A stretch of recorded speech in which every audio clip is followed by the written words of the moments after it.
आव्यू के चैप्टर से इतने बेहतरीन बेहतरीन क्वेश्चन बन सकते हैं जिसका उपयोग आपके हर कॉम्पिटिटिव एग्जाम में हो रहा है। आप लोग देख रहे हो, बहुत बढ़िया बढ़िया हॉट टॉपिक के क्वेश्चन से यहां से आपके कॉम्पिटिटिव एग्जाम में पूछे जा रहे हैं। एक क्वेश्चन आपके सामने कि यदि ए बराबर ये आव्यू है, आपसे पूछा जा रहा है कि भैया ये मान बता दो, तो क्या करोगे? सबसे पहले बेटा ये जो आव्यू दिया इसके सारणिक का मान बता दो।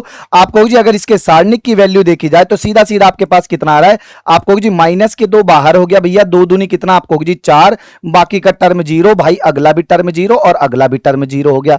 यानी कि आपके पास जो बनेगा बेटा सारणिक का मान कितना हो गया? आपने बोला जी माइनस के 8 हो गया। अच्छा, यहां से आप बता सकते हो आव्यू की कोटि कितनी होगी। आप कहोगे जी अगर इसके ऑर्डर की बात करें यानी कि इसकी कोटि की बात करूं तो एन की वैल्यू कितनी होगी? आप कहोगे जी भैया 3 होगी।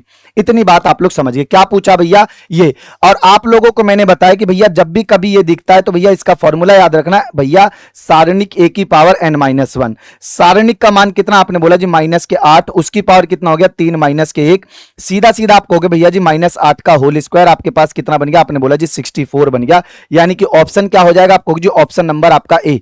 ऐसा ही एक क्वेश्चन और पूछा है भैया, घबराना नहीं है, बड़े प्यार के साथ आंसर दिखाना है। यहां पर आपको बेवकूफ बनाने की कोशिश करेगा कि इस डेट को लिखकर, इस डेट का मतलब यही है कि मेरे भाई डिटर्मिनेंट, यानी कि आपसे कुल मिला के ये पूछा जा रहा है। और आप जानते हो भैया इसका फॉर्मूला क्या है। अगर मैंने बेटा आपको इतना हिंट दे दिया तो क्या आप इसका सवाल का आंसर नहीं दे सकते? कमेंट करके बता दियो जरा, ठीक है? इंतजार रहेगा।